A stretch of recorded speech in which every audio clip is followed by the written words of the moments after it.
hay algo que se cruza y no está bueno, y es contagios 27.000, se cruza con una mala noticia, y es no hay previsto llegada de nuevas vacunas, no hay vuelos programados, no hay. Hay que administrar lo que está en stock, y lo que está en stock hay para poquitos días.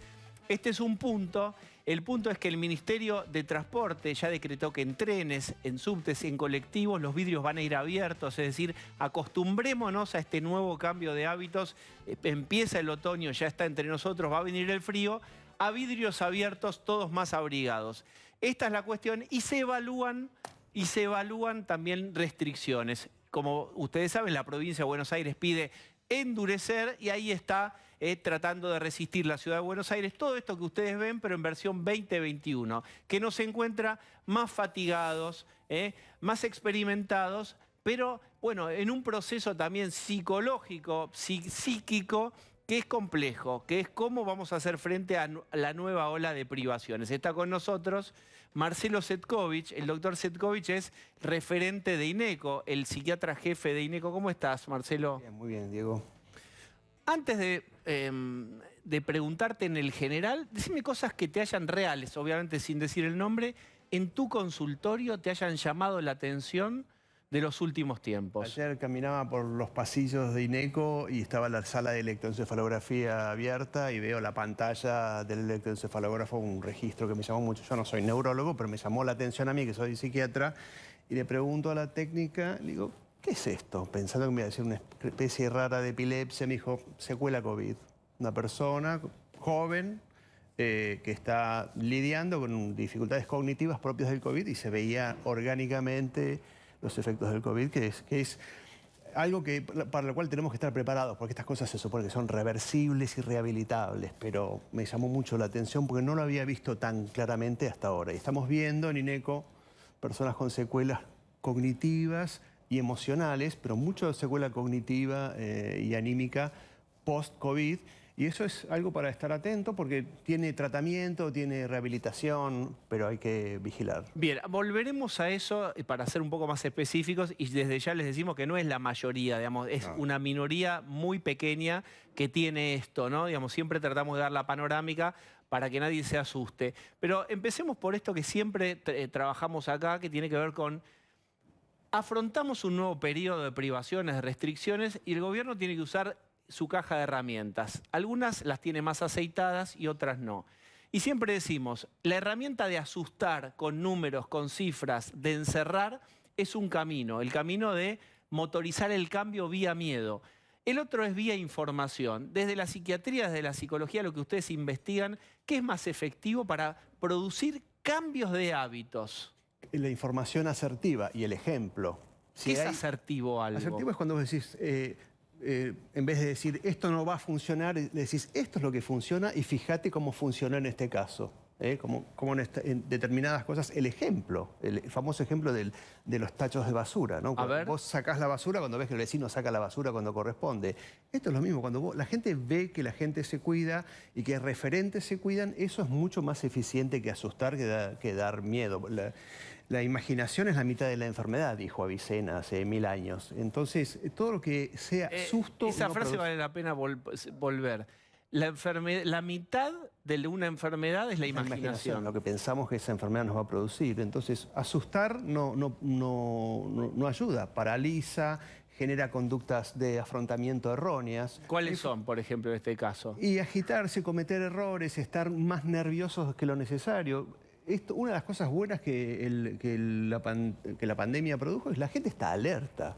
Y aprendió a cuidarse, y aprendió a usar el barbijo, y hemos aprendido a cumplir normas que los argentinos no somos afectos a cumplir normas de convivencia. Sin embargo, hemos aprendido un montón de normas de convivencia porque nos hemos dado cuenta y los números nos han demostrado que cuidándonos, nos cuidamos todos. Entonces, como esa frase que decía, entre las personas que estás cuidando cuando te cuidas del COVID, estás vos. Esta es una frase asertiva. Ahora, por lo que vos estás contando, este enfoque que tiene la comunicación en el infractor, en el que no cumple la norma, ¿no sería el más adecuado entonces para generar un cambio parece ser la consolidado? mejor estrategia comunicacional, asustar a la gente, porque la gente dice, yo ya estoy harto, todo lo que ustedes saben mejor que yo. Es decir, mostrar los datos y decir, fíjate, donde nos cuidamos, acá tuvimos buenos resultados. Fíjate, Ir por tomar la los datos del positiva, año para decirlo pasado, como en el barrio, donde ir por la... acá funcionó. Fíjate, en tal lugar funcionó. Entonces, ser asertivo con eso y ser muy claros, ¿no? Porque esto de cuánto tiempo vamos a cortar, todo eso, no tener precisión tampoco es bueno. Debe ser asertivo, preciso. Vamos a probar qué pasa estos próximos 15 días si logramos cortar este pico, ¿no? Digo un ejemplo. Y mostrarlo con ejemplos concretos. Bien, ir por la positiva se diría en el barrio, no por la negativa. Fíjate, Es muy interesante esto que está diciendo y justamente porque se desparramó mucho miedo en todo este tiempo. ¿Qué nos produjo todo ese miedo que se desparramó? Hartazgo. Porque el miedo... el otro día lo dijo Eduardo Keegan aquí Acá mismo. lo dijo la frase buenísima. La frase de la pistola. Una hora te apuntan con una pistola, estás aterrado. A las 9 horas pedís comida. Esa es la frase de Eduardo. Es eso, hartazgo. Y te acostumbras, se produce un fenómeno de adaptación al miedo. Y cuando no se produce la resolución, pues dices, bueno, no me morí. Entonces, el susto no funciona. Funciona una medida que te permite tomar una conducta informada donde vos tomás una decisión que te permite cuidarte efectivamente. El tema es que ya tuvimos un año entero de miedo. ¿Eso cómo lo manejamos de ahora en más? ¿Qué fue lo que nos hizo eso como para manejar de ahora en más? Posiblemente sería bueno reconocer que no fue una buena estrategia. Los médicos lo hacemos todo el tiempo esto. Cuando un tratamiento fracasa y el doctor, hoy, antes de venir para acá, doctor, escucha. El paciente ya sabe quién es, porque dice, ya te dijo el último. Tuvo más de uno. Yo también me voy, salgo con usted. Bueno, te van a hablar a vos, a ver. Bueno, ya sabemos que esto no funcionó hasta ahora, pero tenemos un plan concreto. Entonces, no estamos haciendo oídos sordos a tu malestar y que me estás diciendo que esto que estuvimos haciendo no funcionó. ¿Sí? Entonces vamos a tomar cuenta de esto y vamos a intentar un plan mejor. Tenemos una estrategia, tenemos planes, tenemos todavía recursos para aplicar. Eso, reconocer, validar la duda del otro es un primer recurso psicológico para que las cosas funcionen Y el mejor. tema de la credibilidad, ¿cómo funciona? Porque a esto que bien comentaba Osvaldo, que es... No somos una sociedad que acaba de nacer, sino una sociedad que tiene una experiencia y una historia.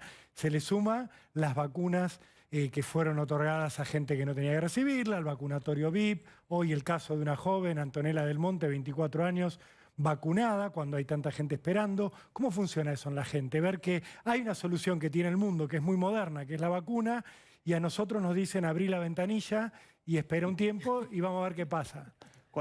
Lamentablemente esto produce un efecto negativo porque es el fenómeno de la ola psicológica negativa. Cuando las personas reaccionan en pánico y se empiezan a vacunar, tipo sálvese quien pueda, la gente empieza a pensar lo mismo. Entonces no es bueno el ejemplo y sería bueno que de alguna forma alguna autoridad, supongo yo, diga, bueno, esto que está ocurriendo es algo que debemos reconocer y vamos a trabajar intensamente para que esto no vuelva a ocurrir, para que ninguna persona que no es prioritaria para la vacunación, porque realmente esa persona está robando una vacuna. Y ahí estás dando la tecla de un fenómeno interesante, que es que los hábitos también son contagiosos. No solamente la circulación es viral, los hábitos son contagiosos y las conductas de sálvese quien pueda son hipercontagiosas. Las conductas desadaptativas en situaciones de estrés son muy contagiosas, son la causa de la psicosis, de la histeria colectiva. Donde una conducta desadaptativa rápidamente es imitada por los demás. Claro, si puedo rompo el contrato social, pues si me ajusto mucho al contrato social ya veo que no funciona. Exacto. Y voy por la banquina. Claro, es como la cola, cuando está la cola formada y ves que el primero pasa, el segundo pasa y de golpe es un balón de gente. Perdón, hay un caso concreto que se vio hace 15 días, informaron las primeras medidas restrictivas con relación a la circulación en transporte público. Aumentó la circulación. Claro. O sea, de acuerdo a las cifras de la movilidad de Google, uno puede ver que creció un 5% la movilidad a lo que era la semana anterior a las restricciones. O sea, se generó el efecto contrario. Ahora, hay una particularidad en la política. el doctor Cvetkovic decía recién que uno en un tratamiento puede decir, esto que intentamos no funcionó, pero en nuestra caja de herramientas hay otras cosas que podemos funcionar. Le estás validando a tu consultante que entendés lo que le pasa, que es que el malestar no cesó. Muy bien. En política pasa otra cosa. Un político muy importante que está en actividad una vez me dijo, no se reconocen los errores en política, porque vos reconoces el error, te toman en la televisión y en la radio esa frase donde vos estás diciendo me equivoqué, te la hacen circular, te la viralizan hablando de circulación y es tu lápida política. De eso no salís. ¿Qué pensás vos? Merkel no diría lo mismo. Claro. Bueno, está bien, pero Merkel es como, todos los caminos conducen a Merkel. Necesitaríamos 5 ejemplos como ese y hay una sola. ¿Qué pensás vos? No, lo que pasa ahora, pasa una situación, ¿no? Hace unos días, concretamente el jueves, conocimos nuevas medidas restrictivas que parecían que iban a ser más duras y terminaron siendo más o menos blandas. Alguno que tiene que cerrar el negocio 2 horas antes me dirá que no es así y tiene toda la razón del mundo. ¿Qué está pasando hoy? Suben los contagios, estamos viendo que en el horizonte, vos lo decías antes, no aparecen la llegada de vacunas, entonces empieza a haber una preocupación y empieza a aparecer esto de cómo va a reconocer errores si empieza otra vez la rivalidad. La Nación dice, ustedes tienen, los gobernadores y señor jefe de gobierno, que tomar medidas restrictivas en su lugar. ¿Por qué? Vamos a poner un ejemplo. Porque este shopping tan conocido, que vimos las filas de la gente, dicen, el presidente no puede ir a parar eso, lo tiene que hacer, o lo hace el intendente de la zona, que es opositor. Estamos hablando del Unicenter y de Falabella que cierre, y la gente va a estar yendo a ver qué hay barato ahí. El patio de comidas que estaba explotado. Y el patio de comidas. Exacto, ese es el detalle importante. Dicen, no es nada más que la cola, porque vas y hay 500 personas en un patio de comidas, nadie con barbijo. Entonces, ¿el presidente tiene que tomar esa medida? No. ¿Y lo miran a quién? A Jorge Macri, intendente de ese lugar, ya que vos ponés nombre y apellido, y a Sergio Berni, que estuvo hace un ratito acá pidiendo medidas duras. Dicen, Berni pide medidas duras, cuarentena, pero ¿por qué no manda a ordenar un poco eso? Entonces, está pasando esto, ¿no? Digamos, vamos a hacer, hagan. Claro, exactamente. Porque nadie quiere pagar el costo político. Pero nadie le da la orden a la fuerza de seguridad. Que yo le quería preguntar al doctor, ¿qué pasa cuando todos vemos que lo que se dice desde el discurso oficial, no hagan esto, nadie lo hace cumplir? O sea, Sabina Frederick, la ministra de Seguridad de la Nación, dijo, este fin de semana 2 infractores agarramos, en todo el fin de semana. Berni le preguntás, dice, no, bueno, le estamos diciendo a la gente que cambie la... O sea, nadie hace cumplir estas nuevas restricciones. Y también le dicen nadie manda a la policía, che, baja alguien del bondi, baja alguien del tren. Pero también le dicen a la ciudad, le dicen a Santilli, que es la seguridad, claro, dicen, no puede decir que cerraron 4 bares en toda la ciudad de Buenos Aires. Entonces, en este momento ¿vieron como ese dibujito que aparecen en los 2 hombres arañas señalándose? Sí. Se están señalando uno al otro. Y acá no solo entre rivales políticos, sino que también estamos mirando dónde están los grandes contagios. Los números de hoy son tremendos, porque son la provincia de Buenos Aires tremenda, la ciudad, pero también Córdoba y Rosario, que son lugares gobernados por el peronismo. Entonces, empieza a haber mucha cuestión y a decir, y ojo con este detalle que por ahí es más para el doctor que para nosotros, un Alberto Fernández que todavía está cuidándose. El médico no le dio el alta de coronavirus, quiere que salga 10 puntos por una cuestión de lo que la tos que ya le conocemos todo. Entonces, un Alberto encerrado en Olivos, que está mirando todo esto y que le está diciendo que reaccionen los demás porque si no puedo yo ir a cerrar un shopping. Bien, es interesante eso, los límites de la política en un año electoral que también complejiza todo, donde se insiste mucho en que haya autocontrol, pero bueno, en la caja de herramientas tienen que estar todas las herramientas, porque hay gente que sí va a apelar al autocontrol y hay otra gente que no, y que ahí sí tenés que intervenir. Pero supuestamente hay toque de queda, ¿o no? De 0 a 6 de la mañana no se puede salir. Sí. ¿Alguien está controlando que la gente no salga? Bueno, toque de queda es una expresión que ni se puede usar, Rolo. Cierre nocturno. Pero cierre nocturno. Hay toque de queda porque supuestamente no puede circular por la vía pública. Paremos con los eufemismos. Paremos con los eufemismos. Ahora hay toque de queda, pero sin policía. No se entienda. Sí, pero es que sin el nombre. El eufemismo hace que no se entienda lo que hay que hacer. Claro. ¿Es toque de queda o no? Hay un fenómeno, Marcelo, que tiene que ver con la omnipotencia propia de la edad. Hay jóvenes, no hay cosa más vieja que hablar de jóvenes en términos de los jóvenes.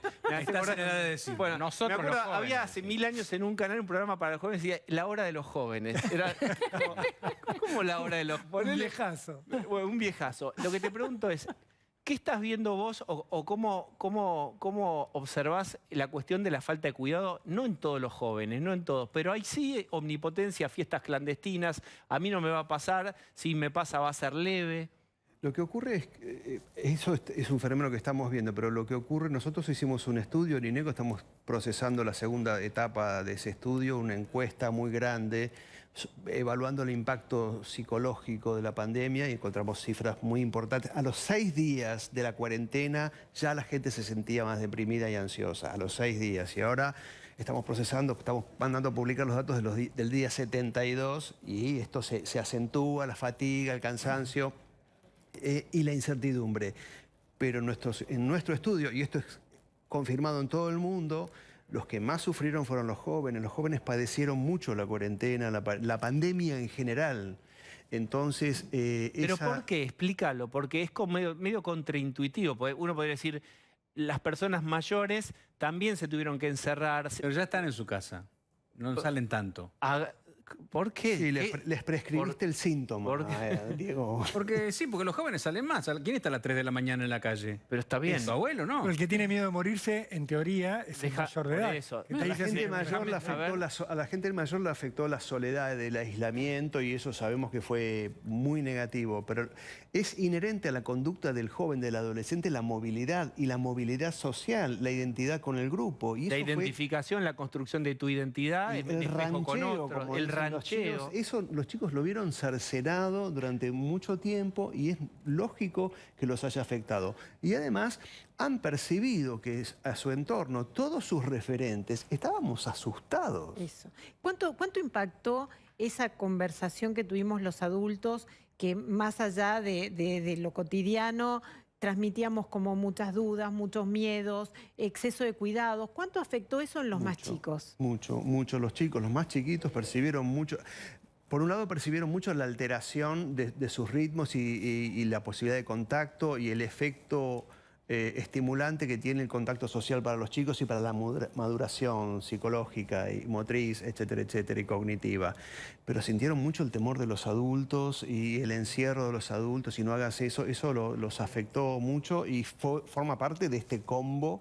Yo creo que esta liberalidad de los jóvenes tiene que ver también con eso, no solamente que a mí no me va a tocar, sino que no doy más. Pero vamos camino a eso otra vez, porque lo que se está analizando, un tema es que en las fábricas, en los lugares de trabajo, cuando se respetan los protocolos, no hay contagios. Donde estaría apareciendo es en la cuestión social, claro, en las reuniones de fin de semana, en una casa, pero también en las fiestas y en las reuniones de los jóvenes, sí, y que supuestamente, yo no soy de ninguna manera especialista en eso, en los números están diciendo que los contagios van a una edad mucho menor. En este sí, están momento bajando el rango etario donde se contagian y tienen síndromes COVID, claro, más importantes. Eso está bajando.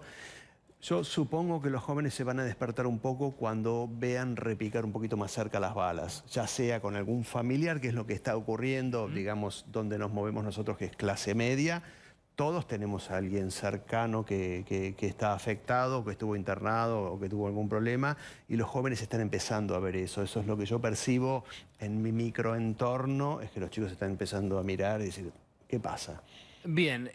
Un denominador común de esta parte de la conversación es la incertidumbre. Bueno, les agrego un factor de incertidumbre, es las vacunas, la efectividad, los efectos adversos. Se supo que Johnson tuvo algunos casos, concretamente 6 casos sobre casi 6 millones de aplicaciones de casos de trombosis. Y Estados Unidos, bueno, decidió frenar por ahora la vacuna de Johnson. Marcos Álvarez está en Miami. Hola, Marcos.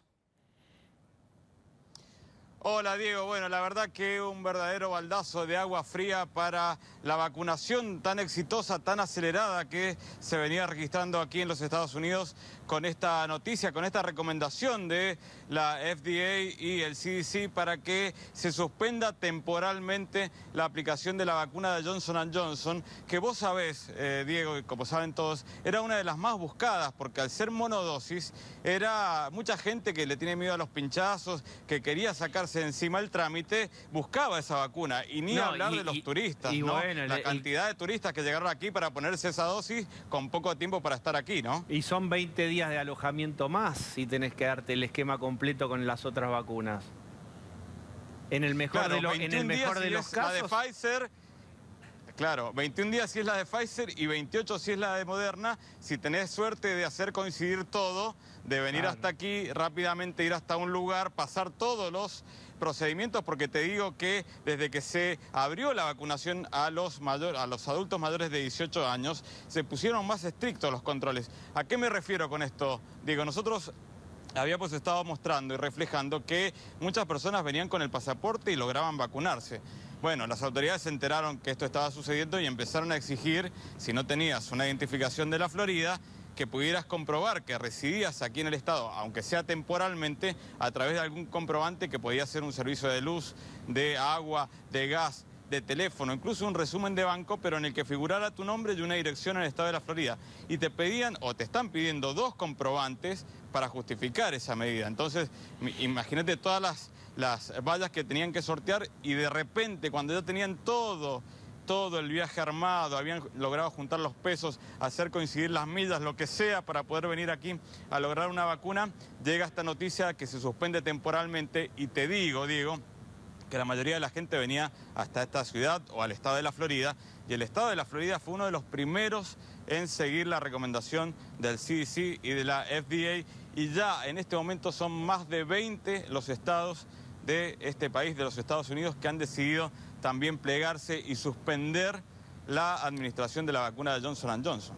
Bien, ¿y qué feedback te dan los argentinos que están ahí, que fueron a buscar esa vacuna? Porque, insisto, parecía casi una estrategia de promoción turística, la del alcalde de Florida, que había como liberado la vacuna por el flujo de turistas que esto generaba. Era, digamos, casi medio redondo. Y ahora estamos viendo que empiezan las restricciones. Digamos, ¿qué te han comentado los argentinos que están ahí al respecto?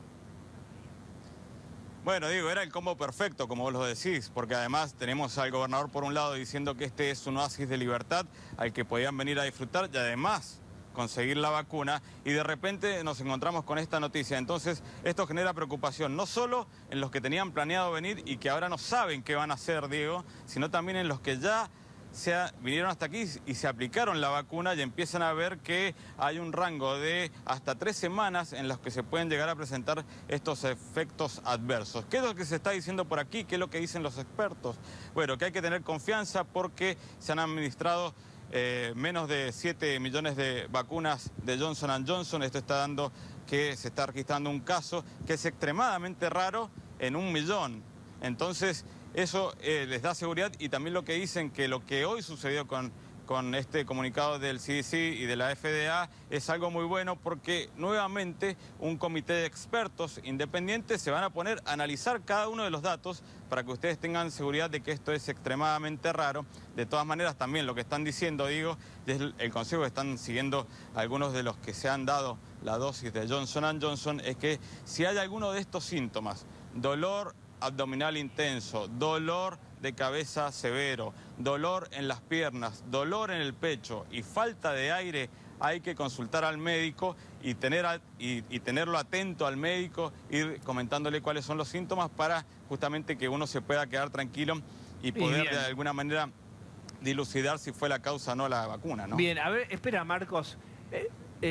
Doctor Cetkovich, si una vacuna produce un efecto adverso por millón, ¿no? Porque si hay 7 millones o 6 millones y pico y hay 6 casos, en general para cualquier otra, en líneas generales, es una vacuna que funciona muy bien. Sí, un caso en 1 millón, te compro ya eso, ¿o no? No soy infectólogo, pero la incidencia es baja, es muy baja. Y realmente lo que están haciendo es pausar el estudio para ver bien los detalles de cómo fueron los eventos adversos y después decidir. No es que están clausurando la vacuna, sino que se hace siempre con un estudio cuando aparece un estudio, lo que se llama un evento adverso severo.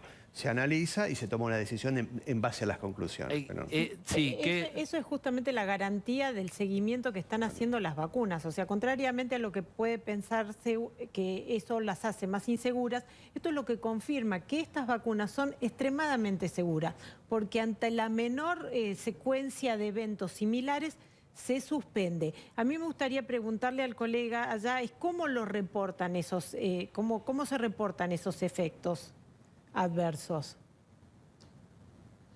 Bueno, básicamente, Adriana, hay en la tarjeta de vacunación que te dan hay un código QR donde está toda la información personal y de la vacuna que te han administrado con el día, la fecha, el horario exactamente, y vos también podés escanear ese código para poder acceder y poder ir reportando los efectos adversos o reacciones adversas que hayas tenido luego de haberte inoculado con la vacuna, para que ellos vayan haciendo el seguimiento directamente en el CDC. Obviamente también puedes ir a alguno de los proveedores médicos o acercarte o comentarlo si te toca un esquema de doble dosis, como sería el caso de Moderna o de Pfizer. Cuando vas a la segunda cita puedes reportarlo, pero la gente, digamos, que está ya con esa cultura de decir, bueno, si hay algún efecto adverso, lo tengo que comunicar, tengo que llamar, tengo que escanear el código QR, y si no tengo nada de eso a la mano, bueno, le pregunto a alguien o trato de averiguar. Obviamente lo que no se recomienda es basarse en lo que se va comentando en las redes sociales, porque allí obviamente se dice cualquier cosa. O en Google, donde siempre es muerte y que destrucción. rápidamente se viraliza. Claro, lo mejor es ir a los médicos, y eso es lo que han hecho muchos hoy, Diego, Adriana, porque muchos se enteraron hoy a media mañana o tal vez a la tarde. Te digo que algunos llegaron hasta los centros donde se estaba administrando la vacuna de Johnson & Johnson, que, como les digo, se publicitaba. ¿Por qué? Porque la gente buscaba esa vacuna, aunque tenía menos efectividad según los estudios. La gente quería resolver la vacunación en un solo paso. Marco, y buscaban esa vacuna, buscaban esos lugares, y llegaron hasta ahí y se encontraron con la novedad, con la noticia que se había suspendido temporalmente. Se espera que esto vaya a durar algunos días más, pero se ha suspendido temporalmente, entonces se quedaron con las ganas de ponerse la de Johnson & Johnson, aún a pesar de lo que se estaba comunicando, y algunos optaron por ponerse la de Pfizer, como lo que está pasando en este momento aquí, en este lugar, donde es un centro de vacunación con horario extendido, Diego, colegas, y que se sigue vacunando aquí hasta las 10 de la noche, ¿no? Marcos, yo te quería preguntar, porque vos estabas contando que hay muchos argentinos que están viajando a vacunarse, y estabas diciendo que cambiaron los controles, que es más difícil, que hay que demostrar residencia. Mi pregunta es, ¿cómo están haciendo los argentinos entonces para aplicar para vacunarse? ¿Falsifican algún dato?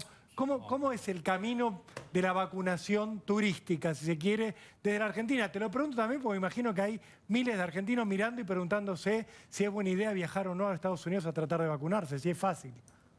El tutorial transgresor. Bueno, lo que está... quiero saber cómo está funcionando. Hola, Rolo, ¿cómo estás? Te cuento básicamente qué es lo que estaba pasando antes del 5 de abril, que fue el día en que se abrió la vacunación a los adultos mayores de 18 años. La mayoría de la gente venía hasta aquí y trataba de conseguirse un comprobante donde figurara su nombre y la dirección aquí en el estado de la Florida. Hay gente que llegó hasta con un contrato de arriendo temporario o del departamento o del lugar que habían alquilado, y fueron con eso y lograron presentarse y lograron obtener la vacuna. Esos requisitos, como te comentaba, a partir del 5 de abril se fueron endureciendo, y ahora te piden 2 copias impresas y tenés que llegar al lugar con esas 2 copias impresas y alguien te lo va a chequear. Pero ¿qué pasa? Allí ya empieza a jugar un poco la predisposición que tenga la gente en el lugar. Es como cuando te querías colar un recital en los 90. Empieza a trabajar, claro, a las 7 de la mañana y se queda hasta las 10 de la noche, como está pasando aquí, y entonces alguno te dice, bueno, dale, pasá. Claro. ¿Cuál es la otra metodología que se está utilizando? Bueno, ir a los centros móviles, que son lugares que reciben 400 dosis por día, y si llegado el final de la jornada de vacunación, esas 400 dosis no se han administrado, no las van a tirar, porque si no las desperdiciarían, y hacer eso en este momento sería un pecado imperdonable. Entonces, la gente que está esperando allí, que puede ser 6, 8 horas o más, que han estado esperando, se quedan hasta el final y logran obtener la vacuna, pero siempre en base a la predisposición de la gente que está administrando ese centro móvil, y por eso digo que han sido situaciones extraordinarias y que muchos argentinos han tenido la suerte de poder lograr esa vacuna a último momento, ¿no? Bien. Bueno, Marco... Repetime, que no te escuché. No, ni escuches. No, preguntaba, ¿no hay coima? No. Las vacunas son gratis, lo dijo desde el primer día, incluso desde la administración de Trump. Así que, ¿para qué vas a pagar algo que te lo van a dar gratis? O sea, y hay un montón de turistas que lo han logrado y lo van a seguir logrando por una cuestión fundamental, y ya con esto cierro. Recuerden que aquí tenemos 2 millones de indocumentados. Claro, que residen aquí, que hace mucho tiempo que viven aquí, que son fuerza laboral y que necesitamos, por una cuestión sanitaria y básicamente una cuestión humanitaria, que ellos también se vacunen para llegar a la mentada inmunidad de rebaño. Entonces, en ese pliegue... Claro. En ese pliegue es donde se pueden meter los turistas o aquellas personas que no tengan la documentación que se pide. No hay y cosa pueden más lograr la democrática vacuna, ¿no? que el virus. El virus no te pasa de cuerpo a cuerpo y no te pregunta si sos WASP o un inmigrante. tenés documentos en pasa, regla o no, así que hay claro. que vacunar. Gracias, Marcos. Un abrazo grande para ustedes, Diego. Gracias. Bueno, Déjame aclarar que yo dije Unicenter Vicente López y no, es Martínez. San Isidro, Claro. es Martínez. Es que algunos se pusieron nerviosos. De todos modos es un intendente opositor, con lo cual digo, el cargo se lo hacen igual a que la oposición supuestamente no controla esa situación y en la provincia de Buenos Aires Porque tampoco. es pose, ¿no? Claro, porque es Qué pose. importante el contraste, ¿no? Digo, acá se está hablando de ralentizar la vacunación para que no se note que hay pocas vacunas y allá llegan las 6 de la tarde y quedan vacunas sin vender. Pero Y espera, empiezan a porque ofrecer. Rolo lo que dice es real, y además digamos, ir con los vidrios abiertos, que supongo que también, bueno, ahora están ellos en primavera, etcétera, pero hay medidas concretas que está tratando de tomar el Ministerio de Transporte, etcétera, que son todos paliativos, que también ayudan. Pero ¿hay alguna, aunque sea en lápiz negro, en borrador, cuándo llega un avión Sí. con vacunas? Sí, lo que pasa es que hay una cuestión que se estableció a partir de los errores de vaticinar tanta vacuna, de que en el momento que los llaman de Rusia, le dicen manden el avión, recién ahí comunican el avión. Y una vez que el avión se carga en Moscú, te dicen cuántas vacunas son. Estaría por salir un avión a buscar vacunas, pero obviamente están aguantando. Y un dato importante hoy es que Biden le mandó una carta a Alberto deseándole que se pronta recupere, mejora. Exactamente. Y en una charla que tuvo Alberto con un funcionario muy importante, Juan González, que está acá de Estados Unidos, Alberto le pidió vacunas, y Soler lo reconoció, que le pidieron vacunas a los Estados Unidos. Evidentemente, esta cuestión de la geopolítica que hemos hablado tanto, en este momento de urgencia y de apremio con las vacunas, Cuando la se piden, ¿se Argentina está le pidiendo pidió. una donación de vacunas sobrantes o que le habiliten un contrato? ¿Qué Las es lo que se vacunas que están estoqueadas allá de AstraZeneca, que no se usan, le están pidiendo que las liberen, esa es la palabra, la figura exacta, que las liberen y que las manden para acá. Obviamente, una milésima parte de ellos que vacunan 4 millones por día, que nos mandaran 1 millón de eso, a nosotros nos Es que ya lo hicieron resolvería un con montón de México y con situaciones. Canadá. Sí, La AstraZeneca ya le dieron. Permítame, exactamente. Martín Ochman es infectólogo del Hospital Rivadavia. Doctor Ochman, ¿cómo le va? Hola, ¿cómo están? Buenas noches. Paso a modo tuteo porque ya te veo joven. ¿Está bien? ¿Es correcto? Lo de joven es relativo, pero nos tuteamos, me parece bárbaro. Bien, yo digo 27.000 contagios hoy. ¿Cuál es tu reflexión al respecto? ¿Dónde estamos parados? En función de que también es verdad que se testea más. Bueno, yo creo que estamos viendo un aumento sostenido de casos en las últimas semanas que no para y que estamos en plena segunda ola, ¿no? Y vamos a ver hasta dónde sigue subiendo, pero esta situación ya la venimos viendo hace días y la verdad que preocupa cada vez más. Bien, ¿hay algo que te llame la atención en el hospital? Lo mismo le preguntamos al doctor. Cosas que a ustedes en el consultorio les esté llamando la atención. No, estamos viendo por ahí contagios en gente menor, internación, esto está dicho, ya se sabe, internación de gente menor con casos por ahí un poco más graves. Antes era mucho más frecuente la internación de los mayores y ahora estamos viendo que eso empieza a bajar un poco esa edad. Puede tener muchas explicaciones, eso se vio en otros lugares del mundo también en los comienzos de las segundas olas, es lo diferente, ¿no? Lo demás ya lo conocemos, lamentablemente aprendimos ya a entender bien y a distinguir bien los casos COVID. Bueno, hay una cuestión que tiene que ver con la severidad de los cierres, las restricciones, la cuarentena.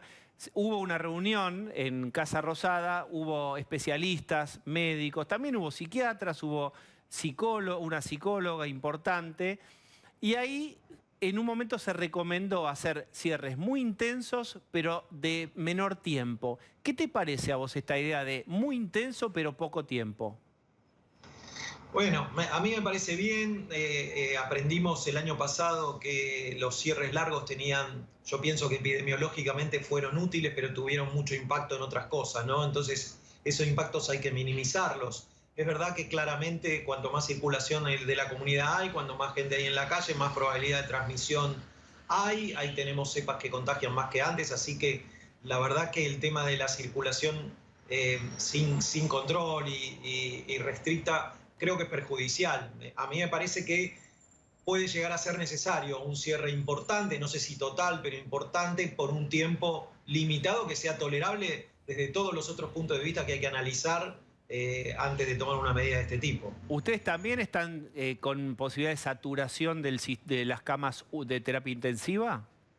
Sí.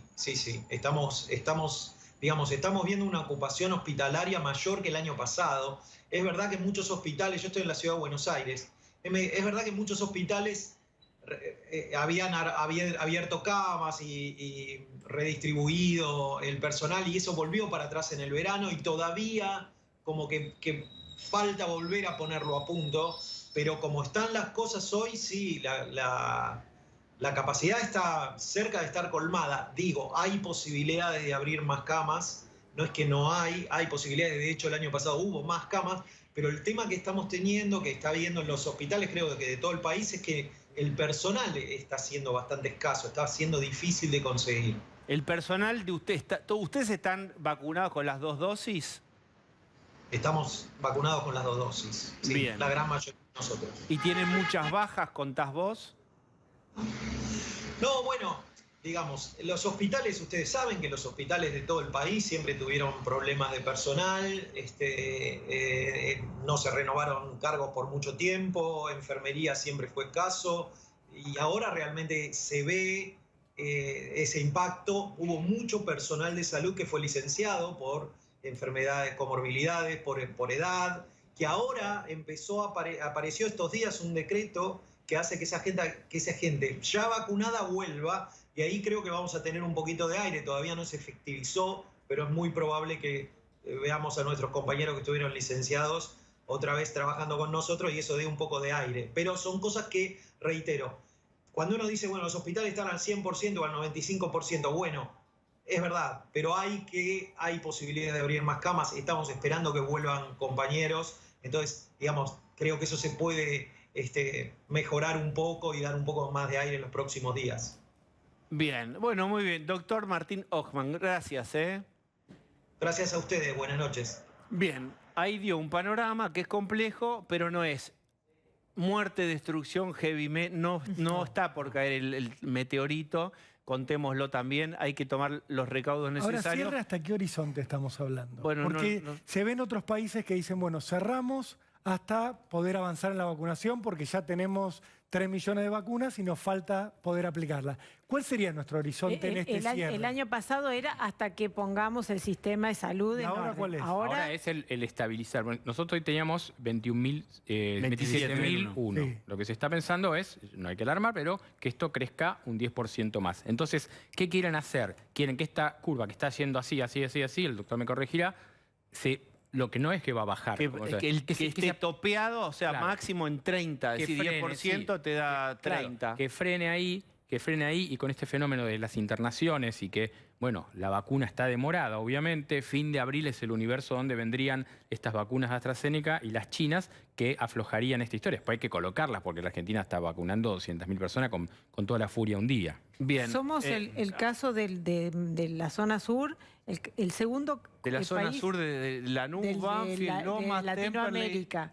Argentina, con relación a sus países limítrofes, Chile, Bolivia, Paraguay, Brasil y Uruguay, somos el segundo. El primero que tiene más casos por millones es Uruguay, después sigue Argentina, después sigue Chile y después sigue Brasil. Esto que nos escandalizaba hace unas semanas de Brasil, bueno, ahora estamos nosotros pasando por un momento complicado. Marcelo, ahora te voy a preguntar algo sobre el control de la ansiedad. ¿Algún pequeño tip sobre eso? Porque a veces la cabeza se dispara, vas a esperar, la cabeza se dispara y galopa, ¿no? Y es difícil agarrarle las riendas, sobre todo a la madrugada, se centrifugan los peces. ¡Aló! Hashtag cierren todo ya. Basta, Axel, por favor. Hashtag Axel sobreseído causa dólar futuro. Lo sobreseyeron, sí, es verdad. Hashtag un paciente muerto es irrecuperable. Lo dijo recién el filósofo contemporáneo Sergio Berni en TN Central. Sí, Se nota mucho. Bien, ¿y entonces qué van a hacer? Usted está pidiendo, gobernador, cierre... Perdón. ¿Qué están haciendo el programa Sin Barbijo? Bueno, por ahora estamos con distancia, está acá a un metro del... ¿Qué pasa? Se nota mucho que quieren desperdigar el virus para ganar las PASO. Igual te aviso que eso no va a suceder, Diego, principalmente porque las vamos a procrastinar. Van a procrastinar. Hay un psiquiatra y también vamos a preguntarle en un ratito qué es el pensamiento conspiranoide, que es la junta de dos palabras. Yo no soy conspiranoico, pero ya los estoy escuchando chillando infectadura, infectadura, infectadura. Nadie dijo en este programa esa palabra. ¿Y por qué? ¿Solo porque queremos procrastinar las elecciones? Hay que cuidar las palabras, Diego. Ustedes quieren postergar las elecciones. Nos costó mucho esta democracia como para que cualquier irresponsable nos acuse de ponerla en riesgo simplemente porque no queremos votar. Se nota mucho. Y se le llena la boca hablando de libertad, libertad, libertad esto, libertad lo otro. Y bueno, ahora cuando liberaron a José López no le gusta. Bueno, está bien. Bueno, gracias a su bolso vamos a traer más vacunas, porque nos quedamos sin plata y sin vacunas. Bien. Esa iglesia yo la recuerdo bien, ahí en General Rodríguez, iba Julio De Vido, iba Alicia Kirchner. Pero no, el video del convento estaba todo pixelado, Diego. Había un altar que estaba modificado en formato bóveda, con rayos infrarrojos con alarma.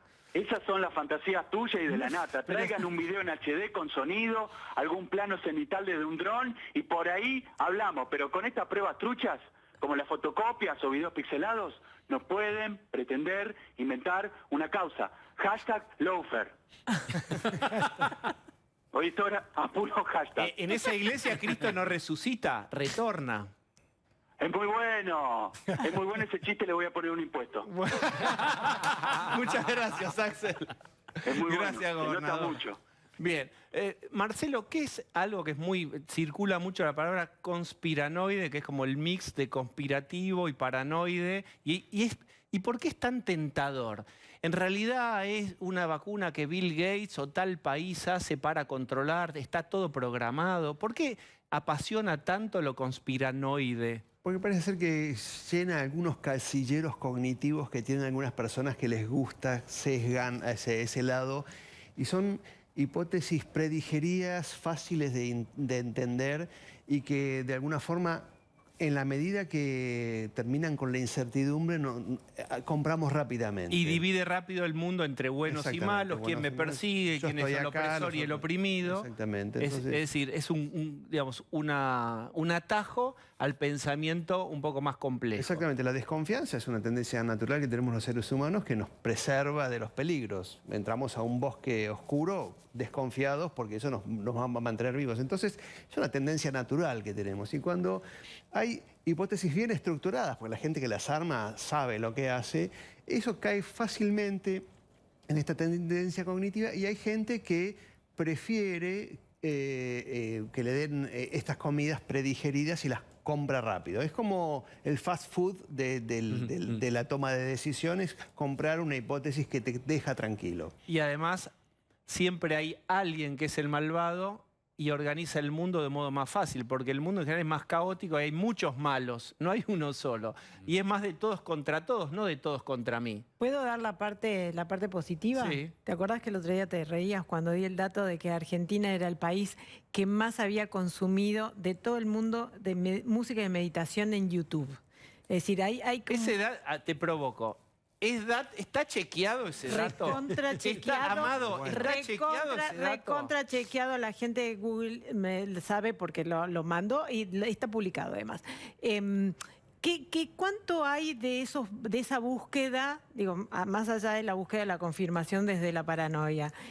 ¿Cuánto está de la búsqueda de algún bienestar? ¿Cuánto ha incrementado? El mindfulness, ¿cómo ayuda el mindfulness? El mindfulness ayuda en forma muy concreta para mejorar la ansiedad y las estrategias de afrontamiento del estrés. Eso está demostrado, hay datos científicos que lo demuestran. ¿Qué es el mindfulness, perdón? Es la meditación, la versión occidental de la meditación. La versión occidental de la meditación budista es la psicoterapia más vieja de la humanidad. Tiene 2600 años, un señor que se llamaba Buda Sakyamuni descubrió que la vida es sufrimiento y que hay una forma de combatir el sufrimiento que es tratar de desapegarse de las cosas que nos ponen nerviosos. Y la meditación realmente funciona, y aunque parezca raro, estas cosas electrónicas funcionan. Entonces, ante la pregunta, ¿qué podemos hacer? Y sí, esta aplicacioncita que tengo en el teléfono inteligente de respirar cuadrado, ¿sirve? Sí, sirve. Porque en ese momento mi mente está por lo menos tratando de criticar la aplicación y no estoy pensando en el virus. Pero trabajemos con esta idea del piedra, papel o tijera.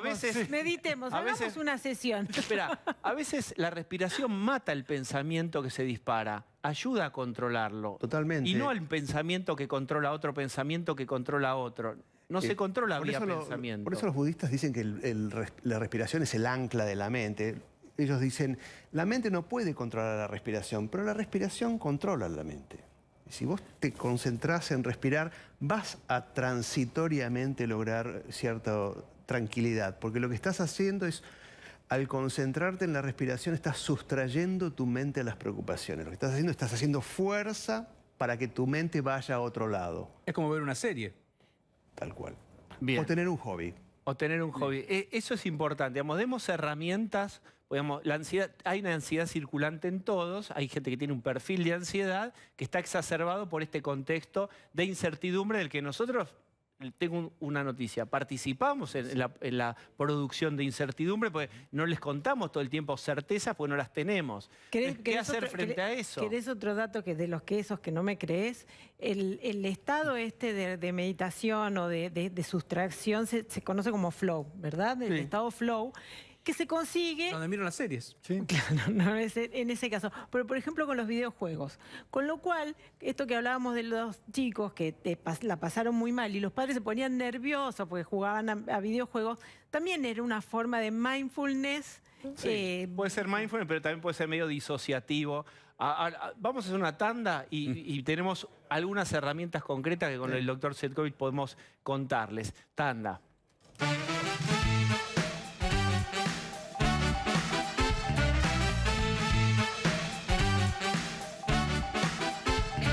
Bueno, muy bien, dijimos, vamos a aprovechar que está Marcelo Cvetkovic, gran psiquiatra, y que nos pase algunos tips sobre control de la ansiedad, que es una de las fuentes, hablando en serio, más grandes de displacer que tenemos en nuestra, y voy a usar la palabra grandilocuente, existencia, que es esa cosa que no nos deja en paz. ¿Qué podemos concretamente hacer? Como es difícil controlar la mente, hay que empezar por el físico. Entonces, hacer cosas con el cuerpo que nos ayuden a sustraer a la mente la preocupación. Cosas que requieran nuestra atención y que nos resulten agradables, qué sé yo. Escuchar música, bailar, tocar la guitarra, el piano o lo que sea. O desfocalizar. Desfocalizar de la preocupación. Porque lo que genera el malestar es la preocupación. La ansiedad es la enfermedad de la preocupación. Entonces, lo que tenés que hacer es lograr desfocalizar de eso. Cualquier cosa que te ayude. Si conoces una técnica de relajación, utilízala en ese momento. Si conoces una técnica de respiración, utilizar estos recursos tecnológicos también. Hablar con alguien de confianza y contarle estoy preocupado por esto. Eso también ayuda. Pero si el otro en espejo es un ansioso igual o ansiosa igual o más que yo, es un feedback que es medio tóxico ahí. Puede serlo, pero también en una primera instancia va a ser un compartir que me va a ayudar a lidiar mejor con el problema.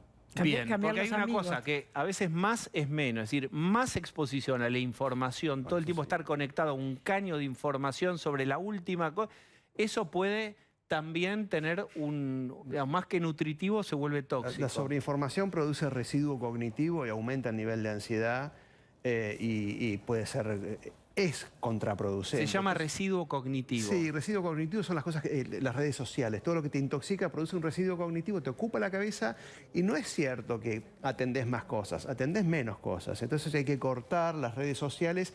Porque con las redes sociales muchos... El exceso de redes sociales, claro, supongo. hay que reducirlas y sobre todo si estás muy ansioso, cortar las redes sociales, cortar las pantallas. El apagón electrónico. ¿Sabe lo ansioso que me pongo si me voy de las redes sociales? Eso, en 20 segundos. Señor, no. Cuando uno, eso sería para otro programa, ¿qué pasa cuando uno se desconecta una hora y cree que el mundo estalló y uno no se enteró? Pero tengo que hacer un corte, y es corte, dale. Final Nacional se viene el programa de Nico, que ya rajando vamos a ir a verlo. Pero hay una información de último momento, Pablo. Terminó hace media hora la reunión que surgió a último momento en Casa Rosada. Lo que definieron es más control de las policías locales y federales a las restricciones. Eso es lo que se viene, lo de inmediato. No hubo ningún tipo de anuncios, hay que esperar unos días más. Bien, medio párrafo, ¿qué pensás de esto? Que hay ¿Podrá que ser? ver si todos los líderes que tienen fuerzas en su poder tienen la decisión, porque no te olvides que hay muchos que dijeron, sí, está bien lo que pidieron, pero yo no voy a mandar a la policía porque después los vecinos me putean a mí. Y si mando a cerrar un bar, me van a putear a mí. Así que vamos a ver políticamente cómo se juega eso. Tenemos que hacer el aikeísmo, hay que vayan. Muy bien, doctor Marcelo Setkovich, muchísimas gracias. Muchísimas gracias, un placer. Y ahora le deseamos especial suerte a nuestro querido compañero Nico Wiñaski en este programa que larga hoy. Quédense con él. Hasta mañana.